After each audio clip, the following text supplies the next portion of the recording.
So this video has been a long time coming for me to make because this girl has appeared on my FYP for the past few weeks, right? And for very, very, very concerning reasons. And we're going to get into it because there's going to be parts of this that are going to be quite sensitive.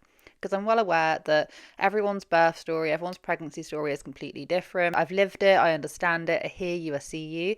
But fans of this particular lady, she's called Emery Lane, fans of her are growing increasingly quite worried about her mental and physical state post giving birth. I mean, they were already concerned when she was pregnant, but now she's given birth and she's refusing to see doctors. It's all a massive, great big mess. And I really want to guide you through it because as I was going and as I was looking through this person's account, I did have a little look on the Reddit page. I'm not going to lie to you because it helped me understand more on what's been going on her husband's side of the family, helped me more so understand her side of the family, gives me a better picture into what the hell is going on. And when I say people were concerned, I mean the girl's midwife was making her drink colloidal silver when she was like 30 weeks pregnant. Taking probiotics, taking at least 500 milligrams of vitamin C, 3 teaspoons of colloidal silver per day. So I'm doing the fermented foods, the vitamin C, and the colloidal. I don't know if I'm saying that right. Silver, because that's what's easiest for me. So there's a TikToker called Emery, okay? And it says on her thing, makeup and hair hacks, tutorials, product reviews. She lives in Utah. From what I can understand, gather, she is in fact Mormon. So a lot of this is going to make a hell of a lot of sense. So she has always been this beauty influencer. She's made a lot of TikToks on beauty, lifestyle, hair, makeup, that kind of thing. So a lot of people flock to her for that. I think a lot of people, from what I've gathered, found her just quite an interesting personality. So if they didn't stay for the makeup tips, they would stay there just to hear her story times and just to hear just generally about her life. She was 27 years old. She had never dated, never had a boyfriend, never done any of that. Of course, Mormon culture, that is going to be Mormon's gonna Mormon, okay? We understand this. She is out here, she's 27, she decides to go on Hinge and she meets her now is her husband. And people were extremely shocked to find out that from the time she went on her date to then getting married, it had been 3 whole months. 7 years old and I have a boyfriend for the first time. Can't believe I'm saying that. So you can see I posted that video January 7th and I've got a little update. It is May 21st and I've officially been married for well over a month. How freaking cool is it that I can just say I married my first boyfriend? I was shocked until I then found out she was Mormon, and I was like, well, I can kind of like, we've seen this, we've been on this rodeo before, we've seen the swings and roundabouts. What I did find a little bit surprising was the fact that her husband, called McCrae Jensen, he had ex-wife and has 2 kids separate and was newly divorced, like newly freshly divorced. And basically straight away he then goes and marries Emery. And then, you know, I don't even know what the timeline is. Not long, like within that same year, she is then having a baby. Was I forced to have a small wedding? I don't know. Were you? No. No? No. Oh. You're saying you forced me to have a small wedding? I thought you said we're talking about somebody else. No. But the amount of people that asked me that, we're in Utah, and like 27 is like a little old to be getting married theoretically. I know it's not really, but in Utah culture it kind of is. And so I didn't think people would really care. And the one thing about wedding planning that I learned is people care so much. I remember being like really relieved at how you were looking at weddings, because obviously I didn't want to impose anything on you, because I wanted it to be your day, right? And I was not a fan of weddings before. And if we know anything about Mormon culture, it is like you have a baby with your husband, you do not have a baby before husband, you have baby with husband, and you do not engage in like sexual acts until you meet your husband, but then you have a baby. So basically like that was always going to plan out, right? That was always going to plan out. What I didn't quite realize is that Emery has been on YouTube before because her mother Her mother actually started a YouTube channel, and I would not have known this if it wasn't for the Reddit thread that is to do with Emery, so I will leave it linked in the description box. Her name is Heidi Whittaker, and when I went to have a little look on their YouTube page, because Emery does feature on it, the one they were talking about how to change your brain chemistry or brain makeup or whatever it was, using a method which they then adapted to a Christian method. There's an overall theme to our podcasts and to our vlogs, and that is changing your brain.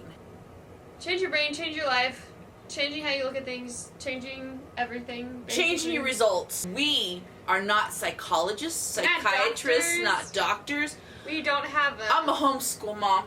any type of medical degree at all. Nothing. Period. This is not medical advice, psychiatric advice, psychological advice, emotional advice. But there was also on her page a lot of talk about, the mum, Heidi, going to the doctors. She had to have a growth removed, I believe, up here. She also had to go seek a dermatologist. I'm talking about doctors because this is going to make a hell of a lot more sense in a minute. There was also a post where people on the Reddit thread had flagged up the mum's Twitter page. I don't know. Everyone saves their true opinions for Twitter. She is against, from what I'm gathering, from what I'm seeing, she is against vaccinations. So this is going to make a bit more sense in a minute. Don't you worry. The husband, I've already given a little bit of backstory into the fact that, yeah, he was married previously. He did have 2 kids.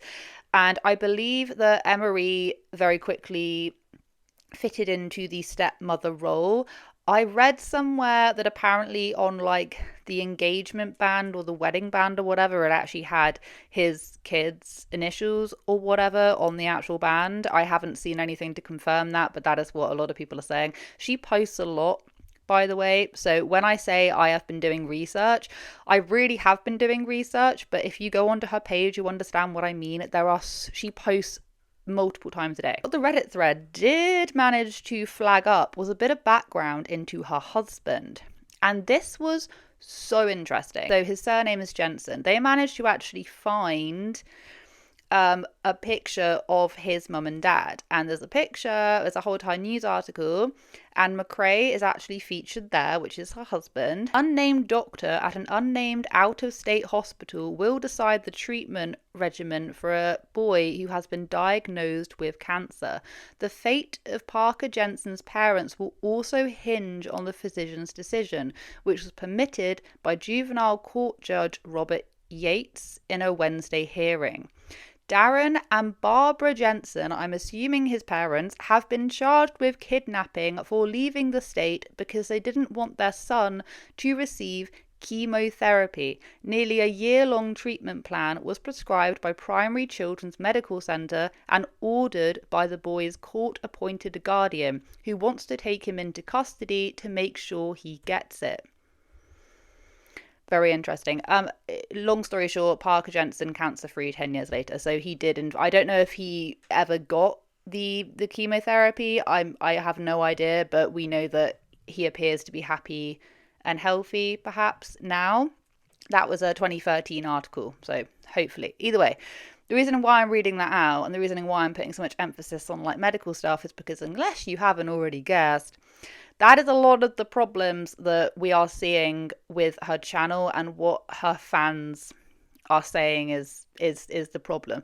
It's not so the fact that her fans and people that watch her are wanting to snark on her. I mean, yes, there are people that are horrible, but there's people that are horrible everywhere. I get horrible comments sometimes. You just got to brush them off. But no, it's more so the fact that actually people are just really, really, really worried about her. So what ended up happening? So she ended up getting pregnant.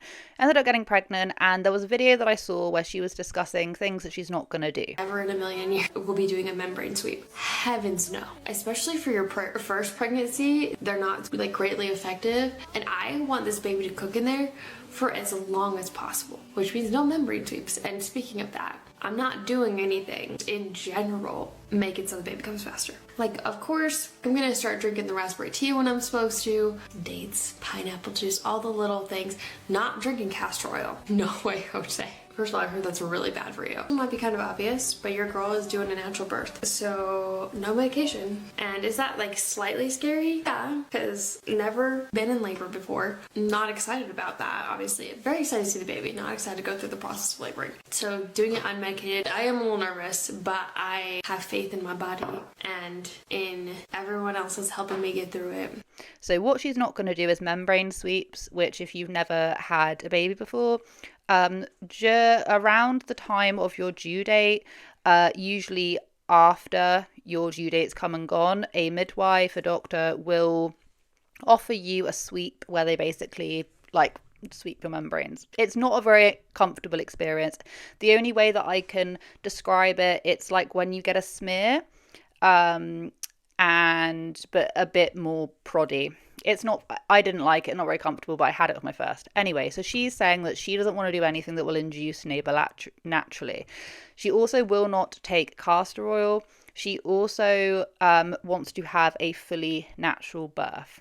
I believe that all births are natural. She doesn't want to have any medication. Now, a lot of time has gone on, and the next point that really struck with the audience is that during the 3rd trimester, she was saying that her midwife said to her, you need to take, I think it was magnesium, something else, and colloidal silver. Bear this in mind, she refuses to go and see a doctor. She only sees a midwife, and I'm not American, so I don't know.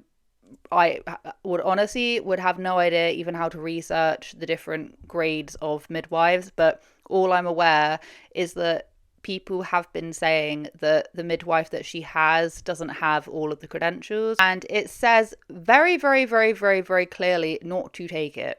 It says dangers of colloidal silver during pregnancy, fetal developmental abnormalities, permanent skin discoloration, organ damage. It crosses the placenta. There's no scientific evidence to support the claims that colloidal silver is an effective treatment for any disease or condition when consumed orally. And that is what the midwife was telling her to do. And of course, people were just going off on her. Someone said, hey, so certified nurse midwife here, do not take the colloidal silver. Midwife is a very broad term and many don't have a true formal education. Perhaps look into the educational background and certification level of yours. But it was only a month later that her body actually started rejecting the colloidal silver. So her body started rejecting it. A lot of food aversions that I'm starting to develop are so random and so difficult. The magnesium glycinate that I was taking, no. The colloidal silver, no. Any type of spicy food, no. It's like, I need a lot of those things. Don't need spicy food. I'm fine without spicy food, but I need a lot of those things. Now, you do see some pictures of people that have taken it and they literally turn like blue, because that's what it does. It's you're not supposed to. I don't understand people taking it. I don't understand. I would love to know a reasoning as to why people take it. Not good. Her body started rejecting it and she started like throwing up, along with the other list of things that her midwife was getting her to take, and so on and so forth. Ironically enough, she does actually do a video where she's saying like all of the different skin stuff and various different things she can't wait to use again when she's not pregnant. And it's like, to be honest, I think they would be better for you than taking colloidal silver. One is retinol. Retinol is a big no-no when it comes to skincare and pregnancy. And honestly, there's so many skincare products or ingredients that either haven't been tested for use while you're pregnant, or it's just like straight up no. It's shocking. So I'm excited to not have to look that up anymore now. And then shortly after that, people were extremely concerned for her because as she was nearing towards the end of the pregnancy, she started like slurring her words. I think she's always slightly slurred her words because she does have like a retainer, but the thing is that we've seen her use a retainer before and it was never this bad. But she looked extremely puffy. She says that she has like dermatitis, like contact dermatitis on her face, and it's flared up in the past, but she won't go because, you know, what does she say? It would be annoying or something. I'm not going to a dermatologist. I don't plan on going to a dermatologist because it's annoying, but I've gotten it a lot more under control. Saying you could have preeclampsia, you need to go to a doctor. She's then turning around like, oh, no, like basically either saying no, it's fine, or ignoring the comments. He's still only consulting this one midwife who is making her drink colloidal silver for less than 24 hours to help relieve it just a little bit without having to wear a belly band. And it's the tape's the kind for sensitive skin. This doesn't bug me, but it is something that I have a feeling a lot of people would be bothered by, and it's the amount of times people ask you if you've had the baby yet. I don't care if people ask me that. I don't care if people text me or they say, oh my goodness, I hadn't heard from you for a second, so I just assumed you had the baby. That doesn't bug me, but you do get that a lot. But do you remember we heard her say at the beginning she wouldn't take castor oil? No. The midwife said to her, take castor oil when she was past 40 weeks. I did castor oil 3 hours ago, and I'm pretty sure it worked, because I think I had, I don't know if I can say this, the show, you know what I'm talking about, when I went to the bathroom. And the contractions are definitely more intense than they have been with my other false alarm. We might have a baby. I know that people used to do that before people realized it was really quite dangerous. But basically, like when you're taking castor oil, it can be used as a laxative, which she did actually say, yeah, it was a laxative. But the problem is with it is that it can be passed on to the baby, who can then have their, I think it's called meconium. Basically, their very first poo. Their very first poo is like really odd. It's like tarry. But if the baby does that when they are still in you, that is not good. I think that can lead to like toxic shock, like infection. Midwives getting her to like drink castor oil, take this silver crap. People are obviously extremely concerned, probably wondering what's happened now. Well, she is not looking good. I'm not going to sugarcoat it to you. And it's not just because, oh, she's had a baby. This is the reason why it can be slightly difficult to talk about. But this is honestly coming from a place of concern. She's not looking too good. Her dermatitis looks even worse than it did, which I do know that post-birth acne is a real thing. My mum never had spots. And then ever since she gave birth to me, she literally got diagnosed with like psoriasis. Like her skin all of a sudden changed up on her. So I understand, okay? But she won't go to a dermatologist because she says it's annoying. So it's like she won't be prescribed anything. People are saying it's infected. It is drying out and patching up like I've never had it happen before. And I've had this happen 4 times now, I think. More than twice. Maybe it's about 5 times. But I don't know exactly what to do with it. And I'm not going to a dermatologist anytime soon. That's just not happening. I need to look up what I can do now that I don't have to worry about pregnancy supplements and skincare, and what I can take now that I'm nursing. The one that went viral recently was when she was 5 weeks postpartum, and she turned around and she said, I haven't been able to stand up. She had a hematoma. I think the midwife said that she had a hematoma or something happened, but she had one tear hematoma. I think she eventually went to the doctor because it got so bad, but I'm not entirely sure. She just says it got checked out and they said it was a hematoma, so I don't know whether or not it was this weird midwife that did it or not. Who really knows? But she hasn't been able to stand, she hasn't been able to hold the baby, she hasn't been able to do anything, she hasn't even really been able to sit up properly, and it's been 5 weeks postpartum. I still can't sit up straight. I still can barely walk. I can stand up for maybe 2 minutes without having to go sit down. I finally was able to get checked out, and we have a few answers, and we still don't have a lot of answers, unfortunately. So I was originally diagnosed the day after I gave birth with down there hematoma, and I was pretty swollen, but I only had one teeny tiny tear. I didn't even need 1 stitch. About after a week after baby was born, I figured out in the not funnest way that my pelvic floor is just wrecked. We won't go into details on how I figured that out. Completely forgot to add this bit in. She does say, don't ask how I found out. Please tell me you were not trying to have sex. And that's how you know. Or was it another story? Because the way she's phrasing it, please tell me, please tell me that is not the case. When you are this bad, I mean, you should wait anyway, that's what the doctors and whatnot say.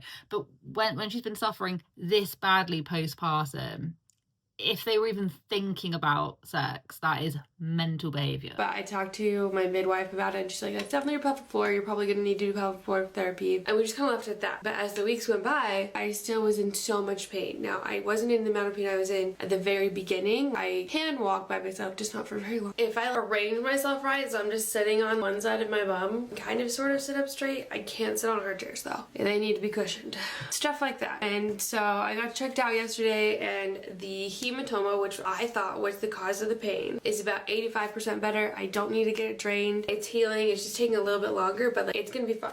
I explained how my pain was still feeling. Like when I stand up especially, it just feels so heavy. It feels like weights are just pulling everything down. And then I got checked out, and I was told that that's all pelvic floor pain. Also, thing to note as well is that she did have a 10-pound something baby. She did have her home birth, and that she does mention, you know, it went well. It's just that her baby was so big. So she has not been able to do anything, and she made a video where she was stating that she feels really sad because she feels like she missed out on the baby, on like just the very first 5 weeks, month of having a newborn, because she hasn't been able to get up and do anything. I feel like you were robbed the first month of your baby being born, because man, I do. Baby boy is 5 weeks old tomorrow when I'm filming this, probably today when you're watching it, but I feel like I haven't been able to we're not gonna cry.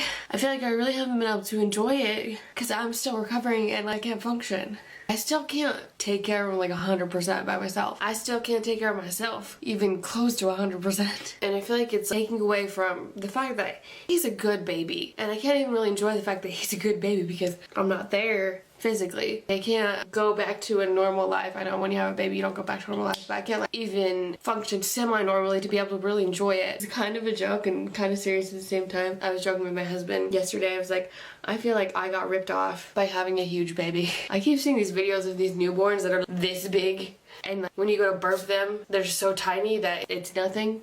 When you go to pick him up, it's not like picking up a weight. He never really acted like a newborn that much. I feel like he kind of skipped that phase.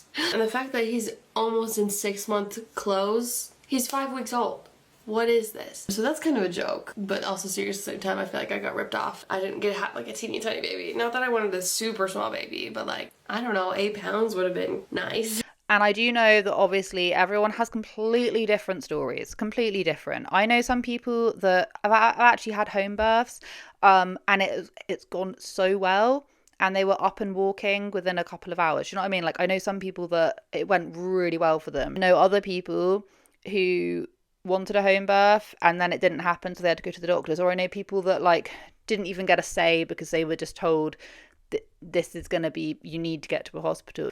Different birthing stories and different experiences postpartum. I fully appreciate that. But people are genuinely concerned for her. There's a lot of people saying, you know, I had a C-section and I was still up and I was walking. A lot of people saying, you know, this isn't normal. She's putting a lot of videos out where she just looks in pain and she looks really sad. I do think that it is interesting how, like, her mum, for instance,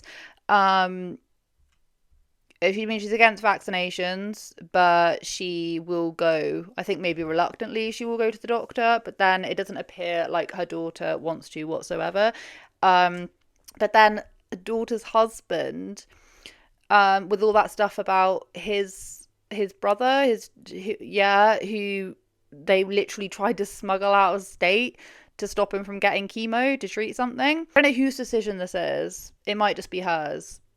I don't know. A Mormon's gonna Mormon, maybe Mormons are gonna Mormon, but she's also reluctant to take the baby into the hospital as well. She has mentioned that. I've got no idea what's gonna happen from now. I just know that a lot of people are extremely concerned. I'm concerned for her. I want her to go and actually seek proper medical attention. Can't be there for your child if you are not well yourself, and for her to still be to the point where she can't even walk, she can't do this and that after 5 weeks, not going to the doctors.